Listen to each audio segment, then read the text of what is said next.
আকাশের দিকে তাকালে উদারতা তৈরি হয়, আকাশের দিকে তাকালে বড়ত্ব তৈরি হয়। আপনি যদি সবুজের দিকে তাকান তাহলে আপনার সবুজতা তৈরি হবে। ইট পাথরের শহরে আমরা থেকে আমাদের চরিত্র ইট পাথরের মতো হয়ে গেছে। আপনার পাশের ফ্ল্যাটে কে থাকে আপনি ভালো করে জানেন না, আমি নিশ্চিত করে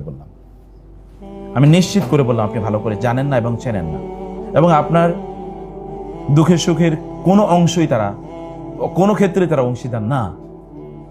অথবা আপনার পাশের ফ্ল্যাটে তার সাথে ভালো সম্পর্ক থাকলেও ওই বিল্ডিং এর অধিকাংশ লোকের সাথে আপনার সম্পর্ক ভালো না।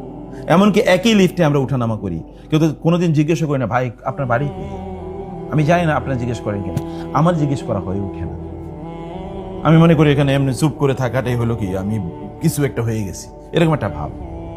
জিজ্ঞেস করলে আবার কি মনে করে, আর আমার মনে করবো আমি একটু পাতলা টাইপের, আচ্ছা চুপ করে থাকি। এমনকি সালামও তো দিই না, এগুলো তো করি না আমরা।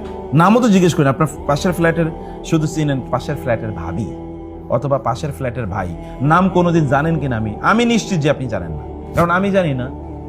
তাহলে আমি তো আপনাদেরই ঘরেরই লোক, তাহলে জানা কতটুকু হয়? আমি যেমন আমার পাশের ফ্ল্যাট ওর ভাইয়ের নাম জানি না, শুধু বলি পাশের ফ্ল্যাটের ভাই, এতটুকুই। এমনকি বাড়ি কোথায় তাও জিজ্ঞেস করি না, অথচ ধরেন একসাথে 10 বছর আছি কমপক্ষে, বুঝতে পারছেন, জিজ্ঞেস করা হয়ে ওঠেনি।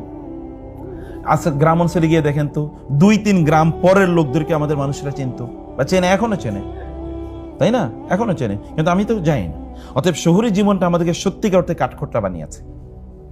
সে কারণে আমাদেরকে একটু চিন্তা করার জন্য আমি আপনাদেরকে বলবো যে একটু ভাবেন, একটু চিন্তা করেন। একটু চিন্তার জন্য মাঝে মাঝে ছাদে একটু উঠেন না, একটু দেখেন না আকাশের দিকে, একটু অন্ধকারে অথবা ভোরবেলা, একটু রাত 2টা-3টা যখন সবকিছু বন্ধ তখন একবার উঠে তাকাবেন, দেখবেন যে কত ভালো মানুষ তৈরি হয়, মনটা কত ভালো হয়ে যায়।